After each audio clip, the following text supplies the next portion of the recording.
guys, umpisahan na natin. So ayan, nagbalat muna tayo ng garlic guys. Balit 3 buong piraso po yan na garlic. Ayan, so nilagyan ko siya ng olive oil guys. Hindi ko na tinakal. Kayo na ang magtansya kung gaano karami ang gusto nyong ilagay. Ayan, syempre takpan natin ng aluminum foil. Ayan, pagkatapos guys, i-bake natin siya. Ayan, hanggang sa lumambot yung bawang. Ayan, so ito ang ating lulutuin ngayon guys. Ayan, chicken leg siya. Ayan, yung iba, binoneless ko siya guys. Kasi yung aking alaga ay ayaw niya ng may buto. Gusto niya pag kumain, dire-diretso. So ayan, i-ready natin yung ating mga powder ingredients guys. Ayan, lagyan natin siya ng 1 teaspoon black pepper. 2 teaspoon taco seasoning. Siyempre, 1/3 cup ng Parmesan cheese. Ayan. At siyempre, ilagay natin yung 1/2 cup na olive oil. Ayan. Ihalo-halo lang natin yan, guys. Ayan po yung ating magiging pangbabad, guys. Ayan. Imamarinate natin siya konti sa chicken. Ayan. Ayan. Ilagay na natin guys.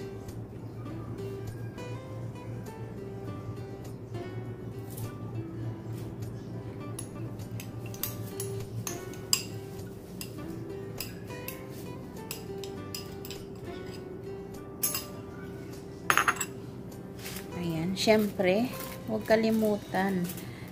Masahin natin yung chicken guys para mag-absorb yung sauce niya o yung pang-marinate. Ayan. So, hawakan nyo. Kailangan nyo talaga siyang himasin ng ganyan para pumasok sa loob yung lasa.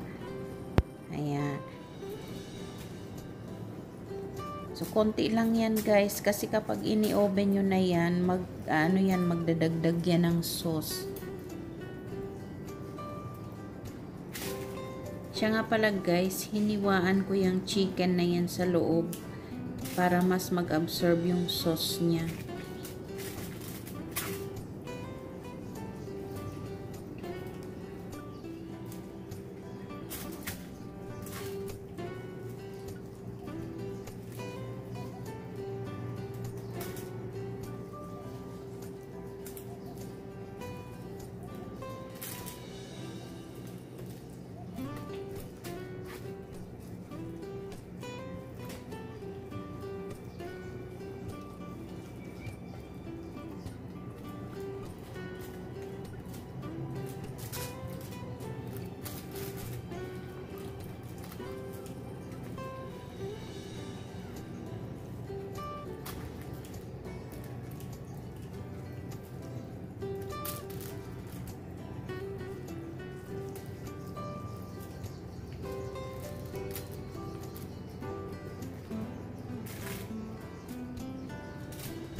So, ayan guys, magtanggal muna tayo ng gloves. Ayan. So, ayan na guys, nailagay na natin yung kanyang sauce. Ayan. So, hayaan muna natin siya. Ayan. Ito na yung inoven natin na garlic guys. Ayan. Kapag malambot na yan.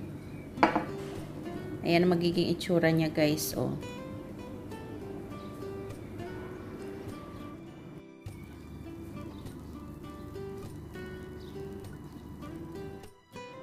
Ayan guys, isingit ko muna ang i-oven yung potato na kapartner ng chicken guys. Ayan, kung gusto nyo ang recipe niya guys, ang halo niyang sauce ay lemon juice, olive oil, salt, black pepper, at syempre mayroon siyang rosemary o pwede nyong lagyan ng herbs. Ayan, so ito nga pala guys yung spices na ginagamit ko. Ayan, 3 klase yan, for chicken, for fish, and for steak. Ayan, kung gusto nyo pong itry, mag-order na kayo ng Lee Grand Chef na brand. Ayan, masarap po siya talaga at pampalasa. Ayan, hindi po yan sponsored, pero masarap po talaga at pwede nyong itry. Ayan, so ito na guys yung ating potato in oven. Ayan, ganyan po ang ating pair sa chicken. Ayan, luto na siya guys. So ito naman yung ating chicken, ready for oven na. Ayan, so i-grilled natin siya sa oven guys. So ayan, hindi ko na kayo bibigyan ng time guys. Basta kapag nag-brown yan at luto na, pwede nyo nang tanggalin. Ayan, so ito naman yung garlic na inoven natin guys. Balikan natin. Ayan, malambot na siya. Kaya i-mash natin ng tinidor. Ayan, diba super lambot guys. Ayan, so wag tanggalin yung olive oil kasi kailangan po natin yan.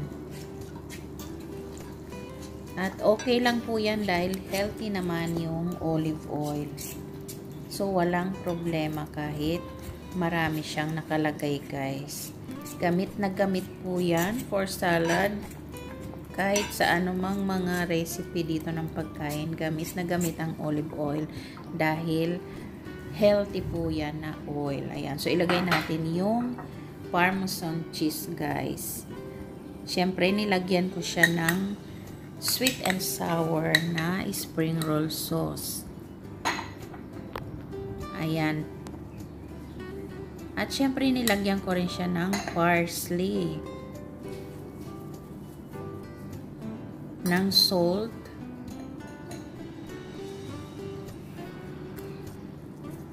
at syempre ng lemon juice guys, half lang. So guys, kayo na ang magtansya ng measurement kasi depende yan kung gaano karami ang inyong iluluto. Ayan, syempre pag nailagay na natin lahat, halo-haluin na natin. Ayan, diba creamy siya guys dahil malambot na yung garlic. Ayan, kapag naihalo na, yan ang magiging sauce natin sa chicken guys kapag naluto na. Kapag na-grilled nyo na yung chicken. Ayan, medyo pagpasensyahan nyo na po dahil medyo malikot ang pagkakuha ng video guys. Ayan. Hindi ko alam kung anong problema ng phone ko pero kapag binibidyohan namin guys, kapag once na gumagalaw yung binibidyohan, gumagalaw din yung ano guys, yung camera. So ayan, naluto na guys yung ating chicken. Ilagay na natin. Bali tinanggal ko po muna yung boneless dahil hindi pa kakain yung aking alaga. So inuna ko muna itong chicken legs na may bones. Ayan, dahil kailangan po natin yang ipa-deliver doon sa mga apo ng amo ko. So ayan, inuna muna natin yan para makakain na sila guys. Ayan, kailangan ganyan po siya, medyo crunchy yung ibabaw niya.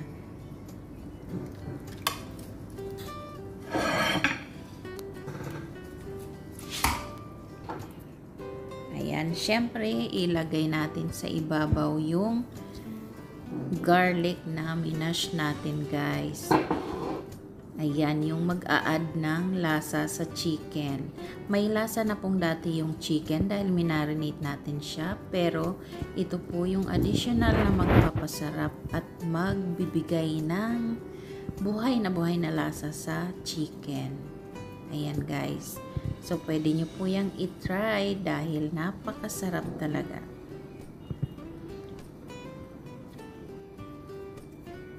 Ayan, nasa sa inyo po kung gusto nyo marami ang ilagay nyo sa ibabaw, pwede naman po.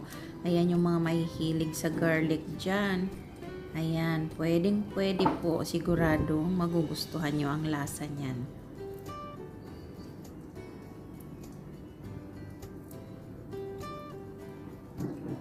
Ayan, so yung mga mahihilig sa maanghang guys, pwede kayong mag-add ng chili powder or pwedeng gumamit kayo ng chili sauce na spring roll sauce.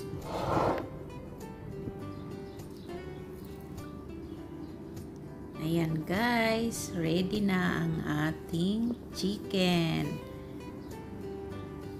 Ayan, super yummy siya guys. Try nyo na. So, ayan guys, ito yung itsura ng ating ginawang garlic guys. Ayan, so pwedeng mag-add ng lemon juice kung gusto nyo ng medyo mas maasim konti yung lasa niya guys.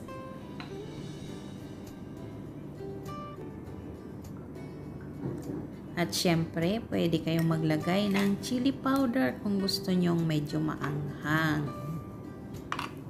Ayan guys. So yung sa bata guys, hindi ko nilagyan ng sili.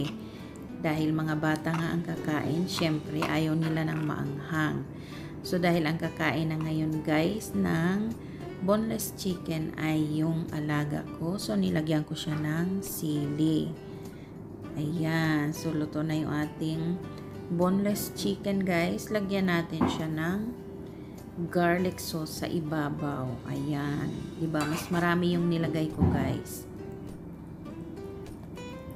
Ayan. Nakita nyo, kaya sabi ko kahit konti lang yung sauce na ipang-marinate nyo guys.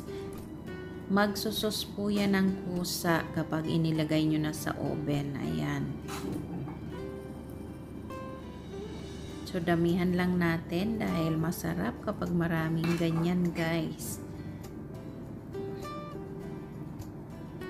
Ayan, yung mga takot dyan sa bawang guys, itry nyo ito dahil makakain nyo po ito. Ayan, ako ay hindi rin ako mahilig na makakain ng buong bawang, pero itong na-mash ay masarap talaga siya guys. So, ayan na po ang itsura ng ating boneless chicken. Ayan, so isi-serve na natin siya guys dahil kakain na yung aking alaga. Ayan, so pwede kayong mag-add ng garlic sauce sa gilid guys. Ayan, ready to serve na. Maraming salamat.